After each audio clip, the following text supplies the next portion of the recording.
of you, if you could change any one thing or improve any one thing about how women's football is accepted or like established like today, what would it be?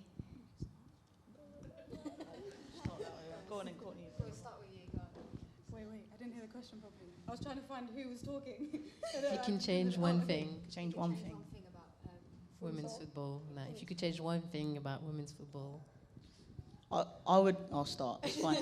I would just, like, similar to what you said, it shows that there's paranoia in it. I think I would just make it, like, non-threatening. Like, it is non-threatening. It's a great space that everyone supports each other. I think the great example there was when their team bus broke down and Italy came to get them. I was like, okay, that to me doesn't seem so strange, but it would do in the men's world. But there's such a great respect and allyship there, I think, within women's football, and it's such a, like a great space that actually it should be celebrated. When I go to FA Cup finals, I'm seeing, Chelsea or Arsenal fans, they're sitting like kind of within each other. It's starting to go a little bit separately now, but like you see whole families there together and supporting the game, and it's the same game, but it's just enjoyed by a different community and fans as well. So I think showing that and highlighting that would be a great thing.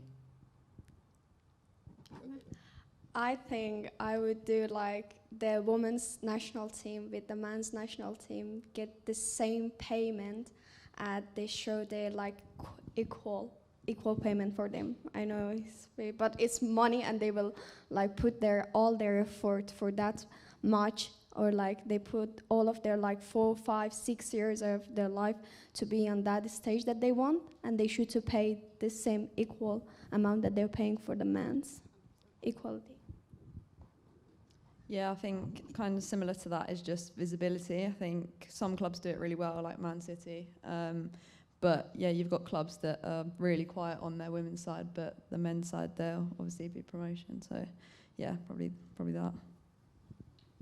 Yeah, and I think obviously with us being at QPR, the men are quite supportive of us. Like we do get invited to games, and sort of we're all included. But I think for every other club, it would be nice if the men's team could, help push on, just to make the women feel a bit more welcome. Even a hello, it goes a long way, No, like, because some clubs, it's very like men and women, it's separated, whereas we're all human beings, do you know what I mean? So, yeah.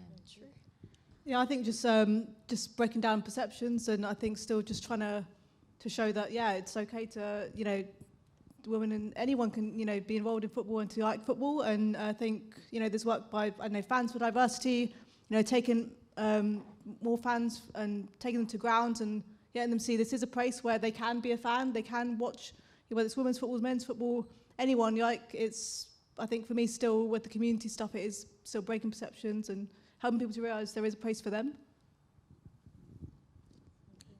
Do you have one thing you need to change? I feel like there's quite a lot of things that we need to change. So to pinpoint one. Yeah, that's what I'm saying. To pinpoint one is quite difficult. I would say as a quick one, potentially the referees in the space. I think that's been spoken about quite a lot. I don't think necessarily the referees are bad, but where the women's game is going and growing, we need to grow with that in every aspect of the game, so referees included. I do think they're pretty poor. Okay, I didn't want to be mean. I'm just going to be real. They are. Okay, I didn't want to be mean, but keep an eye on QPR Women's for Courtney's next yellow card. For any referees in the room. Okay, so one last question to wrap up. The next big international competition is going to be the Paris Olympics. And I would love to hear from each of you who you think is going to win and why is it France? No, I'm joking. I don't want to say because whoever I pick goes out first, though. I actually thought France. This is like being in Paris. I think is like a huge thing. You get that boost, like Mexico did. Hopefully not just the referees getting on the side, but I think it is like a massive boost as we saw in the Euros as well. Just playing in your home country.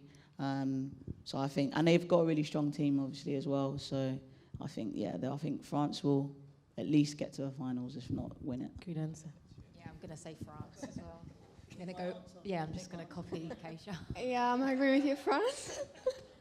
Because it's their home. Like basically, they put all of their effort that their country win to do everything, as Mexico did, and it's like the history.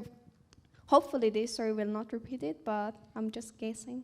I would like to say Lebanon, just because I'm part Lebanese, but I don't think that's going to happen because we're only entering one athlete. So I'm an optimistic person, but like not that much. So by default, I'm just going to say Great Britain. Yeah, I think for me, I hope that it's a really great showcase for sport in general, and for everyone to just enjoy it and to have a great experience. I think, yeah. Can't sit on the fence like that. You can't do that. We need the names.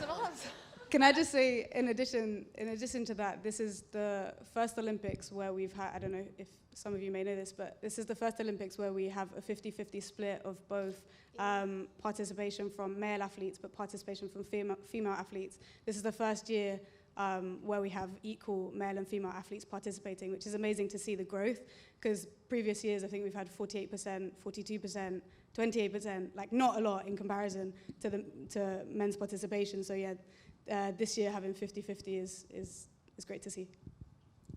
Brilliant. Thank you so much to all of you. Do go and speak to Sandy and sign the petition. And one last just one very quick one. So through Karmabank, we actually spoke to the wonderful Ikra, who's with QPR's community engagement team. And you can actually see these fabulous players play if you would like to have tickets for the women's game. So please get in contact with Karmabank, and you will have some tickets. And then hopefully after the first, you'll keep going, which would be great. You'll become new fans. So and also, of course, go if you're in Doncaster. You got to go and see Najma and Doncaster. All right. Thank you very much, guys. Thank you for making it. Thank you. Thank you.